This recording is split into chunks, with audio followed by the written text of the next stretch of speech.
Baiklah, kita ketemu lagi dalam kuliah daring, kuliah online, mata kuliah evaluasi kinerja. Karena kuliah kita ini kuliah daring dan menggunakan media YouTube, diharapkan Anda untuk mengklik subscribe dan tanda lonceng di channel YouTube ini demi kelancaran pelaksanaan proses belajar mengajar kita selanjutnya. Terima kasih.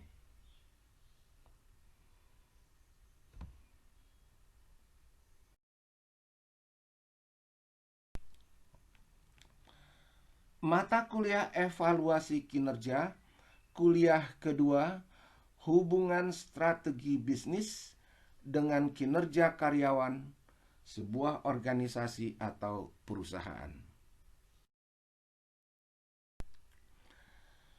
Renstra, visi dan misi. Perusahaan yang sehat pasti memiliki rencana strategik, Renstra, untuk mencapai tujuan bisnis jangka panjang yang disebut sebagai tujuan strategik atau tujuan ideal, yang apabila tercapai berarti perusahaan dapat mewujudkan visinya. Tujuan strategik dan visi itu hanya akan dapat diwujudkan secara optimal apabila sumber daya manusia di lingkungan perusahaan itu memiliki kinerja yang tinggi dalam melaksanakan misi bidang bisnisnya.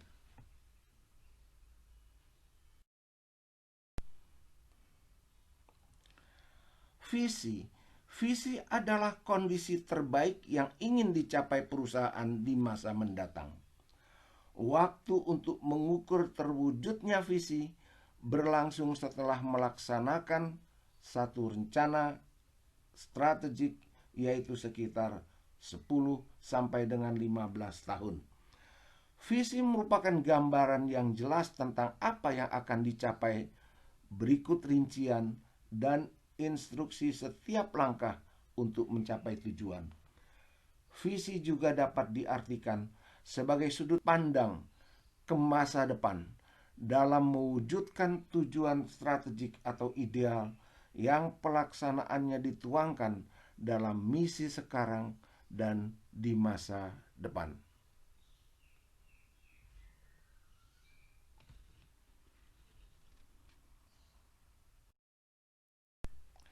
Misi. Misi diartikan sebagai keseluruhan tugas pokok yang dijabarkan dari tujuan strategik atau ideal untuk mewujudkan visi. Misi berarti keseluruhan bidang atau jenis kegiatan bisnis yang dipilih dan akan dilaksanakan untuk jangka waktu panjang. Misi dengan mudah dapat diketahui melalui jawaban atas pertanyaan apa kegiatan yang sedang atau segera akan dilaksanakan secara operasional untuk mencapai tujuan strategik atau tujuan ideal.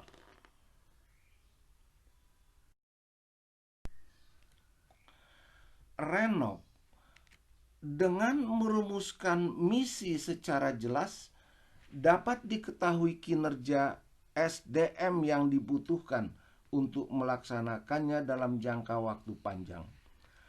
Keseluruhan kegiatan bisnis sebagai misi untuk dilaksanakan secara operasional perlu harus dijabarkan secara konkret di dalam rencana operasional atau renov sebagai prospek bisnis untuk jangka waktu sedang 2 atau 3 tahun.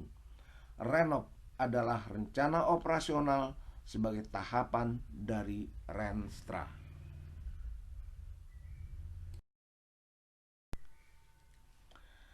Ini adalah gambar untuk membantu memahami bahwa rencana strategik itu adalah rencana jangka panjang 10 sampai dengan 15 tahun. Dan dalam gambar ini kita buat untuk 15 tahun. Diawali dengan penetapan visi, misi sebagai tujuan strategik, dan disusun berdasarkan hasil analisa SWOT strength, weakness, opportunity, dan threats sebagai evaluasi diri. Pelaksanaan dalam pencapaian tujuannya dibagi dalam 5 tahap, jadi masing-masing tahap 3 tahun, dan tahapan-tahapan tersebut dinamakan rencana operasional atau renov. Dalam setiap renov ditetapkan sasaran, disusun program sebagai pelaksanaan kegiatan rutin, dan untuk lebih mengarahkan pelaksanaan ditetapkan pula poin-poin penting pelaksanaan yang biasanya disebut sebagai action plan. Action plan 1, action plan 2, dan seterusnya.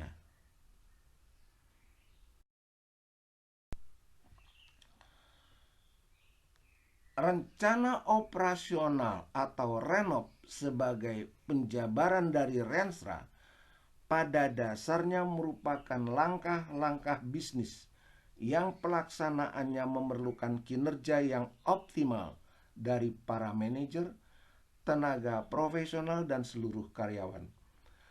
Penjabaran Renstra menjadi renov dalam kaitannya dengan kinerja karyawan perlu dipertimbangkan karakteristik intern dan karakteristik ekstern agar rencana bisnis itu dapat dilaksanakan secara nyata.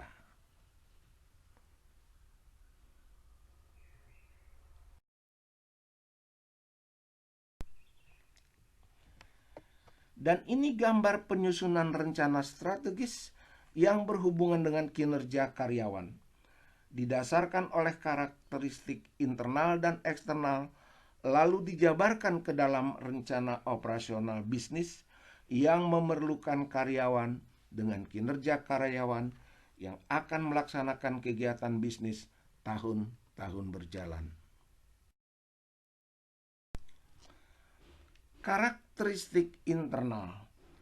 Karakteristik internal adalah kondisi nyata yang dimiliki baik yang mendukung maupun yang menghambat bagi pelaksanaan satu atau lebih kegiatan atau program bisnis yang akan dilaksanakan sesuai dengan pilihan bidang bisnis yang telah ditetapkan dalam Renstra. Kesiapan SDM yang tersedia atau yang dapat disediakan, baik jumlah maupun kualifikasinya, dan kondisi kesiapan faktor-faktor pendukung lainnya.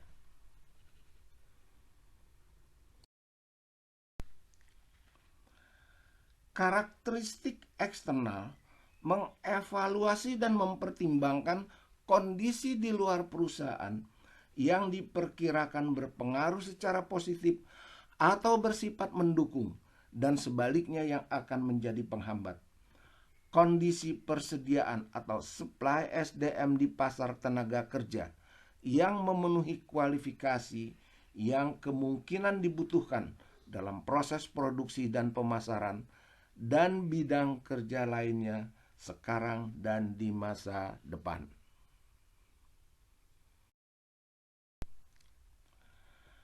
Dalam hubungannya dengan kualifikasi dan kompetensi manajemen, diketahui tugas utama manajemen adalah: 1. Mengelola kerja atau organisasi. Manajemen harus meyakinkan bahwa organisasi berjalan dan dikelola secara baik.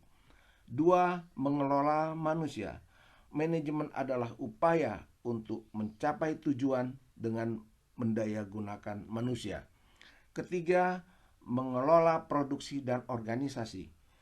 Produksi mengacu pada organisasi manufaktur yang hasilnya atau outputnya nyata, sedangkan operasi hasilnya atau outputnya dapat berupa barang dan atau jasa.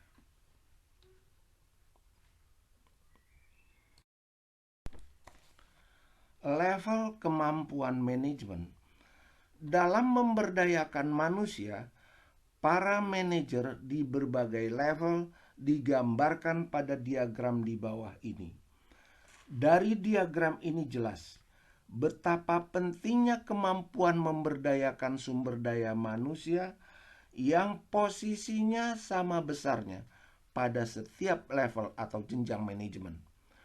Berbeda dengan dua kemampuan lainnya, kemampuan konseptual porsinya dibutuhkan lebih banyak pada manajemen tingkat atas dan porsinya semakin kecil pada manajemen di bawahnya. Sedangkan kemampuan teknis porsi lebih banyak dibutuhkan pada manajemen tingkat supervisi dan pelaksanaannya semakin sedikit pada level di atasnya. Kondisi ini berarti bahwa untuk mewujudkan kinerja yang tinggi dibutuhkan kemampuan melaksanakan hubungan manusiawi yang sama besar porsinya pada setiap jenjang manajemen.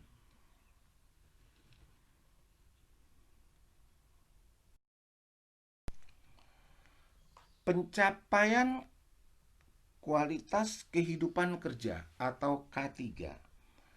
Adanya Renstra dan Renov diharapkan dapat diwujudkan kualitas kehidupan kerja atau K3 dan atau Quality Work of Life yang sangat menunjang pencapaian optimalisasi kinerja karyawan. Kinerja karyawan yang tinggi diharapkan mampu mencapai tujuan perusahaan, baik tujuan dalam Renov maupun tujuan ideal dari Renstra.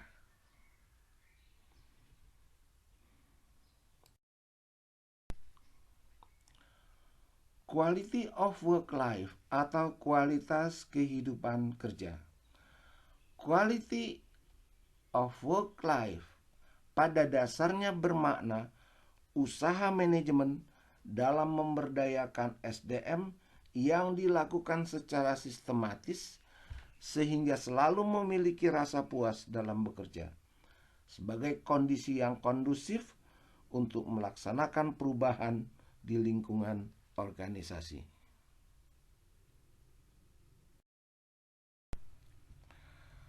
Quality of work life, kualitas kehidupan kerja.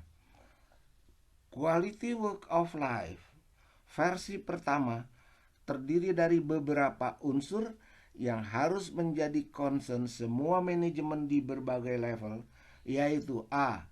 Partisipasi kerja, B. Pengembangan karir, C. Penyelesaian konflik, D. Komunikasi yang efektif, E. Kesehatan kerja, F. Keselamatan kerja, G. Kesehatan lingkungan kerja, H. Non kompensasi yang layak, I. Kebanggaan.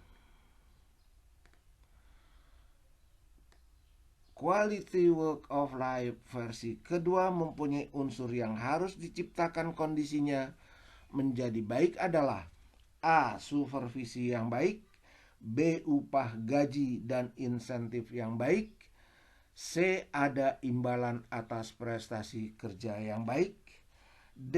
Jenis pekerjaan yang menantang, E. Jenis pekerjaan yang menyenangkan, F. Kondisi kerja yang baik.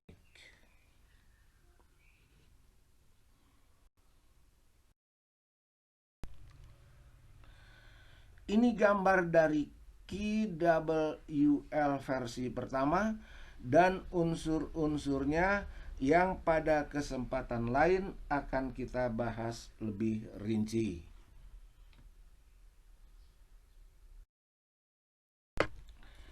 Ini juga gambar KWL versi kedua dan unsur-unsurnya yang nanti akan kita bahas dan kita perjelas pada kesempatan lain.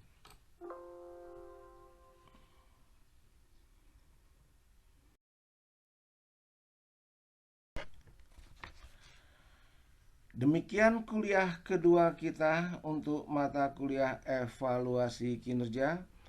Kita lanjutkan nanti pada kuliah-kuliah berikutnya. Sekian dan terima kasih. Semoga bermanfaat untuk kita semua.